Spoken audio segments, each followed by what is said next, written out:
Good morning friends, to the point में आप सभी का स्वागत है। आज का जो टॉपिक है थोड़ा सा इम्पॉर्टेंट है, चाहे वो कोई सा भी एग्ज़ाम ले लीजिए, चाहे वो आप बैंक्स के एग्ज़ाम ले लीजिए या आप यूपीएससी का कोई एग्ज़ाम ले लीजिए। सारे एग्ज़ाम्स को अगर कंसिडर करा जाए तो ये एक इम्पॉर्टेंट टॉपिक बनता है, annual financial statement. So friends, ये एनुअल फाइनेंशियल स्टेटमेंट है क्या? भाई ये तो हमने कभी सुना नहीं। हमने क्या वर्ड सुना है आज तक? बजट ले डाउन हो रहा है हमारा पार्लियामेंट में। तो फ्रेंड्स, अगर आपको एक बात मैं बता दूं जिससे आप बहुत ही ज़्यादा हैरान होगे कि जो ये वर्ड बजट है ना, अगर आप हमारा कॉन्स्टिट्यूशन खोल के देखोगे तो ये कहीं पे भी मेंशन नहीं है, एक बार भी ये वर्ड मेंशन नहीं है बजट। और बजट की जगह क्या वर्ड यूज़ किया हुआ है? एनुअल फाइनेंशियल स्टेटमेंट, जिसके बारे में हम अब पढ़ेंगे। तो फ्रेंड्स, जो ये एनुअल फाइनेंशियल स्टेटमेंट है ये कहाँ और कौन से आर्टिकल में दिया गया है? Article 112 of the Indian constitution. और इसको ले करवाना किसकी जिम्मेदारी होता है? प्रेसिडेंट की। देखिए फिर से मैं दोहराऊंगी, ले करवाना जिम्मेदारी होती है प्रेसिडेंट की, लेकिन ले कौन करेगा? फाइनेंस मिनिस्टर ले करेगा। तो इस बार हमारा जो बजट था वो किसने प्रेजेंट किया था, ये आपको ध्यान होना चाहिए, पता होना चाहिए। नहीं पता तो ये आपके लिए बहुत शर्म की बात है। वीडियो ख़त्म होने के बाद सबसे पहले गूगल करना कि इस बार का जो बजट है वो किसने ले किया था, और इस बार के बजट जो 2021 का बजट था उसकी क्या खास बात थी। अगर आपको नहीं पता क्या खास बात थी तो वीडियो ख़त्म होने के टाइम पे मैं आपको बताऊंगी कि ऐसा क्या था जो इस बार के बजट में पहली बार हुआ।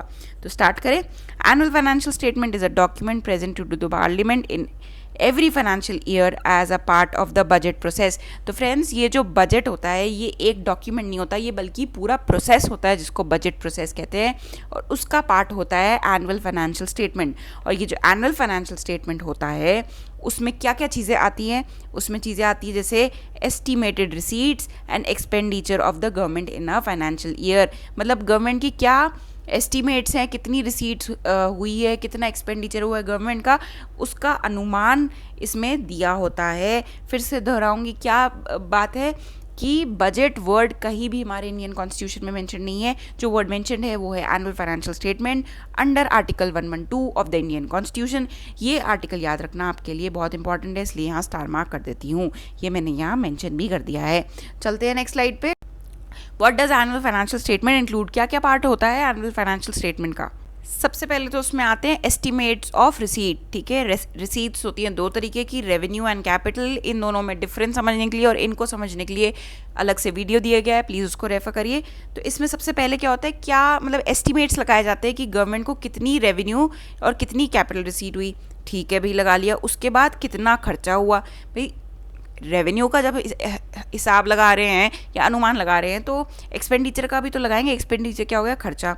उसके बाद डिटेल्स ऑफ एक्चुअल, भाई एक्चुअल में कितना हुआ। पहले तो अनुमान लगा रहे थे, फिर हम डिटेल देंगे एक्चुअल में कितना हुआ। अब जब एक्चुअल में पता लग जाएगा तो आपको उससे क्या पता चलेगा, सरप्लस हुआ है या लॉस है, एक साल में क्या सरप्लस सिचुएशन है या लॉस सिचुएशन है, वो आपके सामने क्लियर हो जाएगी।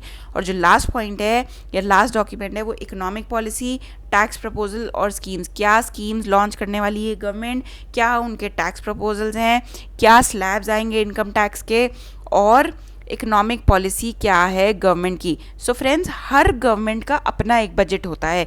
ऐसा नहीं है कि बोला जाता है इंडिया का बजट। क्यों? क्योंकि हर सरकार का अपना एक अलग तरीके का बजट होता है। हर सरकार की अपनी सोच होती है, अपने अपने ऑब्जेक्टिव्स होते हैं जो वो अचीव करना चाहती है, तो उस हिसाब से वो बजट प्रिपेयर करती है। तो इसलिए हमेशा ऐसे बोला जाता है कि कांग्रेस जो सरकार है उसका बजट या मोदी सरकार का बजट, कभी ये नहीं बोला जाता इंडिया का बजट या भारत का बजट। तो इसलिए, और वो किस पे डिपेंड करेगा कि गवर्नमेंट के जो रूलिंग गवर्नमेंट है उसके ऑब्जेक्टिव क्या है, उन्होंने क्या सोचा है, किस तरीके से देश को आगे बढ़ाना है और ऑब्जेक्टिव्स अचीव करने हैं। चलते हैं हमारी नेक्स्ट स्लाइड पे, जो करती है स्टेजेस ऑफ बजट। क्या स्टेजेस है? ऐसे थोड़ी है बजट फाइनेंस मिनिस्टर ने लेआउट कर दिया जी पास हो गया, नहीं। बहुत सारे स्टेजेस हैं जिससे बजट क्रॉस होता है और उसके बाद वो फाइनली पास होता है, और वो स्टेजेस हैं। सबसे जो पहली स्टेज होती है बजट की वो होती है प्रेजेंटेशन ऑफ बजट। तो अब फर्स्ट क्वेश्चन आपके दिमाग में जो आना चाहिए कि भाई ये राज्यसभा में बजट प्रेजेंट होता है कि लोकसभा में होता है या एक साथ जॉइंट मीटिंग में होता है। तो फ्रेंड्स, इसका आंसर ये है कि जो बजट होता है सबसे पहले जो इंट्रोडक्शन दिया जाता है उसका लोकसभा में दिया जाता है। बट इसका मतलब ये कतई नहीं है कि राज्यसभा में बजट प्रेजेंट नहीं होता, वहाँ पर भी बजट होता है, लेकिन जो स्टार्टिंग होती है, इंट्रोडक्शन होता है, वो लोकसभा में होता है। उसके बाद चाहे तो फाइनेंस मिनिस्टर खुद जाके राज्यसभा में भी प्रेजेंट करते हैं या अपने रिप्रेजेंटेटिव द्वारा वहाँ पे इसका प्रेजेंटेशन होता है। अब एक बार जब प्रेजेंटेशन दे ली तो इसके ऊपर जनरल डिस्कशन होता है, और जनरल डिस्कशन में जो आप ये देखते हैं कि जो पार्लियामेंट में वहाँ पे जो रूलिंग पार्टी की ऑपोजिशन है वो इसको क्रिटिसाइज़ करती है, इस पर पॉइंट्स उठाती है। क्योंकि यहाँ पे जो क्रिटिसिज्म होता है ये टेक्निकल क्रिटिसिज्म नहीं होता। क्योंकि अभी तक उनको डिटेल्स नहीं पता है कि क्या बजट में है, बजट डॉक्यूमेंट पूरा उनके पास नहीं होता, डिटेल्स कितने एक्सपेंडिचर मांगा है, कितना उन्होंने किस स्कीम के अंडर अप्रोप्रिएशन मांगा है। तो एक जनरली वो कुछ ना कुछ क्रिटिसाइज़ करती है। टेक्निकल डिस्कशन के लिए अभी उनको आगे इन्फॉर्मेशन चाहिए जो वो बाद में करेगी। तो इसके बाद होता है जनरल डिस्कशन। फिर अब थर्ड स्टेज पे चलते हैं।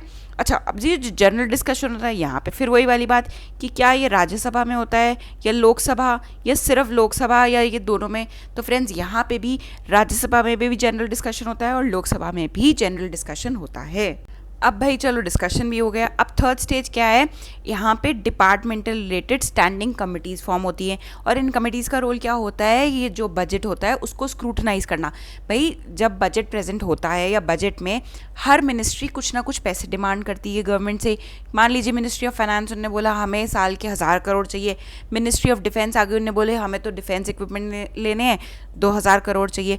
तो ये जितने भी डिमांड्स हैं उनको यहाँ पे स्क्रूटनाइज किया जाता है कमिटीज़ द्वारा। कमेटी ये नहीं बताती कि कितना, सिर्फ ये देखती है कि जितना इन्होंने डिमांड मांगी है, मतलब जितने पैसे मांगे हैं क्या वो सही है वास्तव में, या उन्होंने ज़्यादा मांग लिया है। यहाँ पे ये नहीं बोलते हैं या सजेस्ट नहीं करते हैं कि भाई आपने 1000 करोड़ मांगे हैं तो नहीं, आपको तो 500 ही मिलेंगे। नहीं, ये जो डिपार्टमेंटल रिलेटेड स्टैंडिंग कमिटीज़ है सिर्फ सजेस्ट करती हैं कि भाई 1000 मांगे, होने सिर्फ 700 करोड़ चाहिए थे। तो ये तो हो गया स्क्रूटनी। अब जब डिपार्टमेंटल रिलेटेड स्टैंडिंग कमिटीज़, जिसको DRSC भी बोलते हैं, इनका काम ख़त्म हो जाता है तो फिर वोटिंग होती है कि किसको कितना ग्रांट मिलना चाहिए। अब जो ये वोटिंग होती है, अब ये कहाँ होती है, क्या ये राज्यसभा और लोकसभा दोनों जगह होती है या सिर्फ राज्यसभा में होती है। सो माय डियर फ्रेंड्स, फिर से ये याद करने की ज़रूरत है, अटेंशन देने की ज़रूरत है यहाँ पे कि जो ये वोटिंग होती है ये सिर्फ और सिर्फ लोकसभा में होती है, और ये लोग वोट करते हैं कि कितने पैसे दिए जाने चाहिए, कितना ग्रांट दिया जाना चाहिए किस हर मिनिस्ट्री को या हर स्कीम को। और जब ये चीज़ फाइनलाइज हो जाती है तो ये सब सारा एक नया बिल बनता है जिसको बोलते हैं एप्रोप्रिएशन बिल। और ये जो बिल है उसमें सारी डिटेल्स होती हैं कि इस मिनिस्ट्री को इतना, इस स्कीम को ये, इस डेवलपमेंट के लिए सो एंड सो एक्सपेंडिचर, और इसको एप्रोप्रिएशन बिल को फिर भेजा जाता है हमारे रिस्पेक्टेड प्रेसिडेंट के पास, और जब प्रेसिडेंट उसको पास कर देते हैं तो ये फाइनेंस बिल बन जाता है। तो ये हुई आपकी स्टेजेस ऑफ बजट। तो 6 स्टेजेस में हमारा बजट पास होता है। एक बात जो मुझे अभी एकदम से याद आई है आपको बताने वाली कि फ्रेंड्स 2016 तक क्या होता था, जो रेल बजट था और जनरल बजट वो अलग अलग पेश किया जाता था। रेल बजट रेल मंत्री पेश करते थे, और जनरल बजट हमारे जो वित्त मंत्री, जो फाइनेंस मिनिस्टर है, वो पेश करते थे। लेकिन 2000 लास्ट बजट था जहाँ पे ये अलग अलग प्रेजेंट हुए। 2017 से नया रूल आया कि ये रेल बजट और जनरल बजट को कंबाइन कर दिया गया, और जो हमारे फाइनेंस मिनिस्टर हैं उसको प्रेजेंट करते हैं। चलते हैं हमारे आज के लास्ट टॉपिक पे, जहाँ मैंने आपको प्रॉमिस किया था कि मैं आपको वीडियो ख़त्म होने के एंड में बताऊंगी कि इस बार का जो बजट प्रेजेंट हुआ था 21 वाला, उसमें ऐसी क्या खास बात थी। तो फ्रेंड्स, ये हमारे इंडियन हिस्ट्री का पहला ऐसा बजट था जो पेपरलेस बजट था। मतलब इन्होंने एक टैब, या जिसको आप बोलते गैजेट के थ्रू पेश किया था। पहले क्या होता था, इससे प्रिंटेड फॉर्म में बजट आता था, प्रिंट करा के पेपर्स लिए जाते थे और वहाँ बजट रीड किया जाता था। लेकिन इंडियन हिस्ट्री में ये बहुत ही बड़ा एक अचीवमेंट था, या मान लीजिए टर्निंग पॉइंट था, जहाँ पे पेपरलेस बजट को पेश किया गया। ये आप देखेंगे कि जो हमारी फाइनेंस मिनिस्टर हैं, इनका नाम आपको खुद पता लगाना है। हालांकि यहाँ स्लाइड में मेंशन भी है, लेकिन मैंने आपको होमवर्क दिया था कि ये यहाँ से वीडियो ख़त्म होने के बाद आप पता लगाएंगे कि हमारी जो फाइनेंस मिनिस्टर है उनका नाम क्या है और उन्होंने पेपरलेस बजट कब पेश किया था। सो फ्रेंड्स, आई होप आपको एक जनरल ओवरव्यू तो डेफिनेटली मिल गया होगा कि बजट क्या होता है, और सबसे इंपॉर्टेंट बात कि भाई बजट वर्ड हमारे इंडियन कॉन्स्टिट्यूशन में कहीं मेंशन ही नहीं है। वहाँ पे क्या मेंशन है? Annual financial statements, article 112 of the Indian constitution. और ये आपको क्या बात याद रखनी है, ये हो सकता है किसी भी एग्जाम में पूछ लें कि ऐसा कब हुआ था इंडियन हिस्ट्री में कि फर्स्ट पेपरलेस बजट प्रेजेंट हुआ था। तो आपको याद रखना है कि वो साल था 2021 और 22 वाला बजट, या 2021 में जो बजट प्रेजेंट हुआ था। सो फ्रेंड्स, आज की वीडियो को मैं इसी टॉपिक के साथ ख़त्म करना चाहूँगी। Thank you so much for your patience listening, and please stay fit, stay at home.